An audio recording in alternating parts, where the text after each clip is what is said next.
All right, this video is a quick teach of the Gift of the Magi short story on page 349 of the textbook. We're going to start off with the exposition down here. So the setting of the story is Della and Jim's apartment and then their town.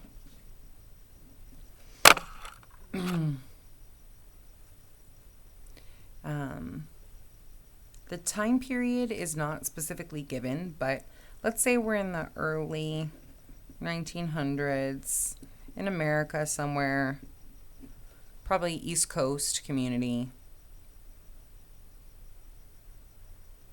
The most significant detail we get about their setting actually has to do with their financial situation.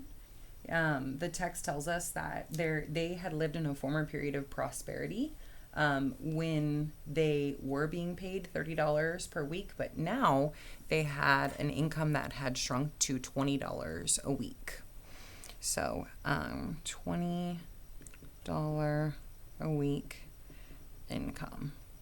So financially, things are pretty tight. We're going to relate this to conflict when we have that conversation. All right, so Della is the wife of the couple who are the main character focus here. She is described in a couple of different ways.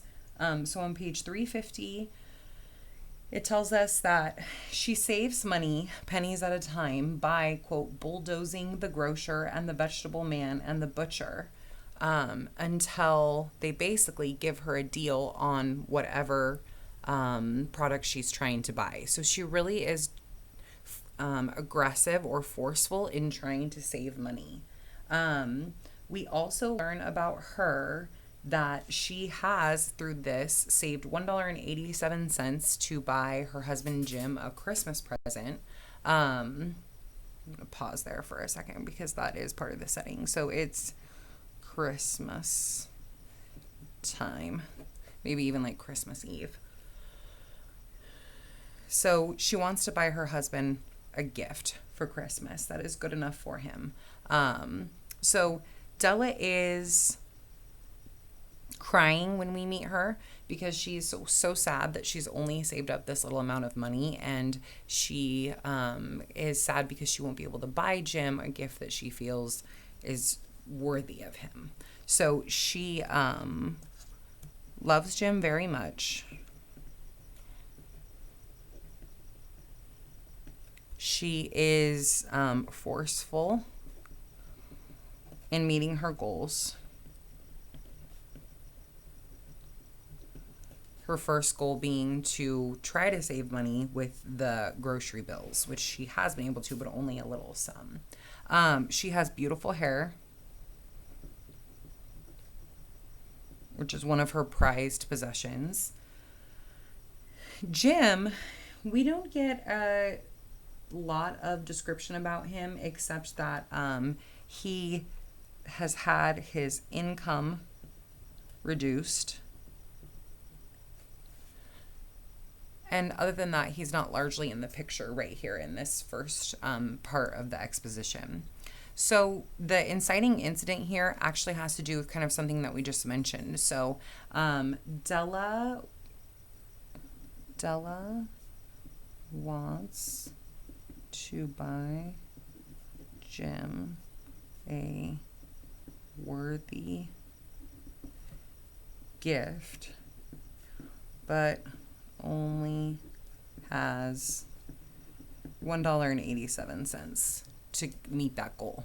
So this is her conflict, right? Internally, she wants to purchase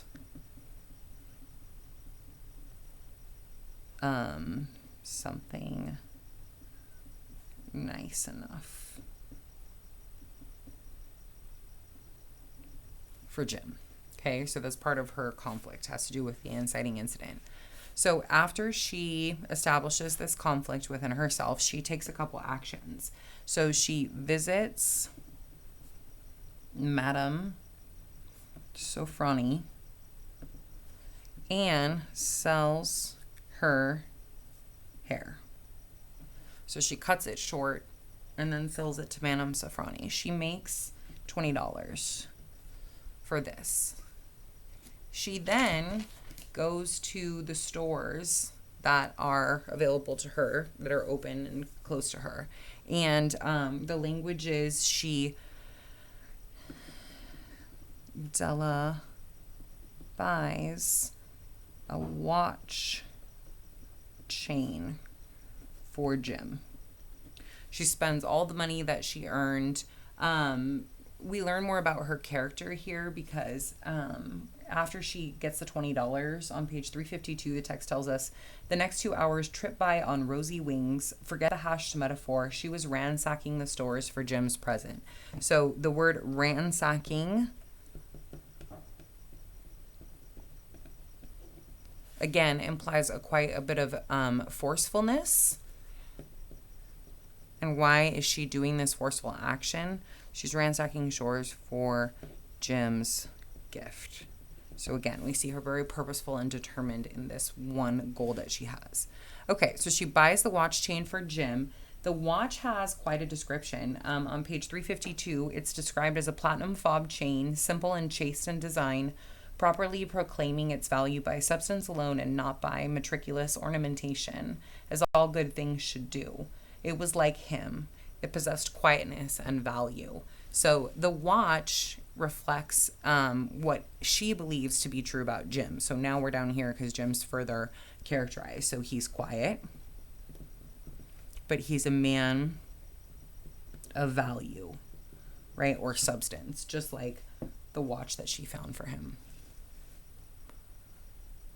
Okay, so Della finds this watch chain. It's perfect. It's the right amount of money. She makes her way home and she begins to worry about her appearance. So the adrenaline has kind of worn off and she realizes that Jim really likes actually her hair, and so she worries that he'll be upset that her appearance has changed so much. So she shows a little bit of her insecurity there. On page 352 in the second column, right before he gets home, she says, please God, make him think I'm still pretty. So then Jim comes home, and we don't really get any more specific,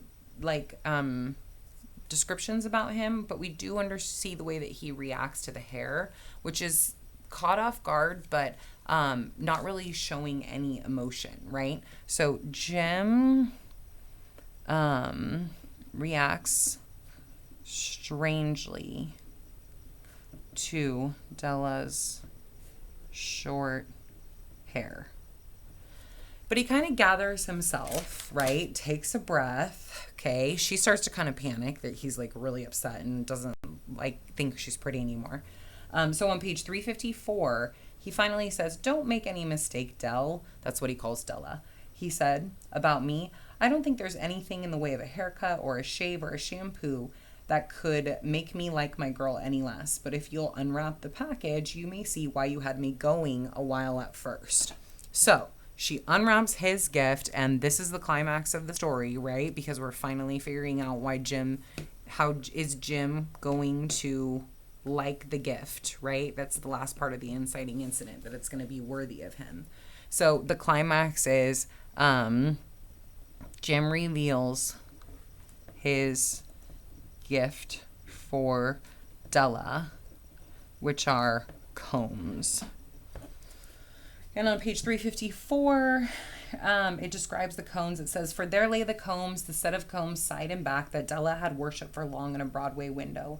Beautiful combs, pure tortoise shell with jeweled rims, just the shade to wear in the beautiful vanished hair. So they were beautiful combs, but they were useless. So we'll come over here to situational irony. So Della's beautiful hair pays for Jim's watch chain, makes the combs useless to her when she receives them as a gift, and then in the falling action of the story, we learn that Jim sold his watch to pay for her combs. So that piece of the falling action is the other piece of the situational irony, okay? So Jim sells watch to buy combs, which makes the watch chain useless. All right? So then in the falling action, the only other thing that happens is Jim says, let's put these things away. Let's use them later. We have no use for them now. And let's get back to our life. Let's have some dinner. So they eat pork chops.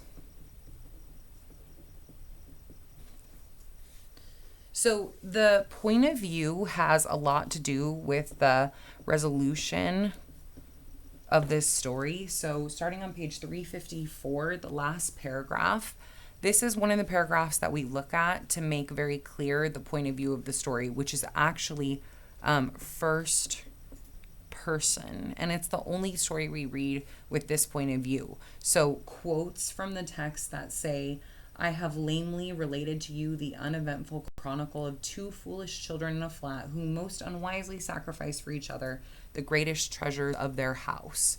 So the use of the word I and the use of the word you are indicators of first person. And then the two main characters are referred to as Jim and Della, which also goes along with first person. But the use of I and you is the most concrete evidence that we're having first person here. So why does this matter? Because creates a tone that's very direct, as if the author wants to express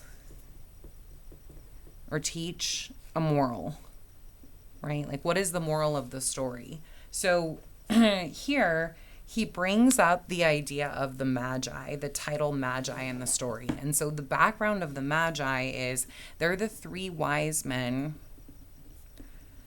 that first visit baby Jesus when he's born. And that would be according to the Bible as literature. So they are called Magi or wise men because they, in the story, the way that it's presented, they're some of the first people to accept this message that the baby Jesus is bringing to this faith. And even though there are a lot of doubters out there, they are not in that group of people. And they, in fact, know his importance so much that they actually bring him gifts. So the Magi are brought up in the last paragraph of the story through this really direct first-person tone because the author wants to make sure that we understand what his message is, right? That it's not just about gift giving and this foolish, silly story of giving gifts that are eventually pointless. He says, but in the last word to the wise of these days, let it be said that of all who give gifts, these two were the wisest. Of all who give and receive gifts, such as they are the wisest. Everywhere they are the wisest. They are the Magi. Okay, so he wants to teach us this lesson, this moral about wisdom. So here is a space to talk about theme, which we're not doing right now because we need a little bit of instruction. But I will tell you, which is related to theme, there's a motif here in the story about wisdom. And so we'll talk about that. All right, kiddos, I hope that is helpful. It'll definitely help with your quiz.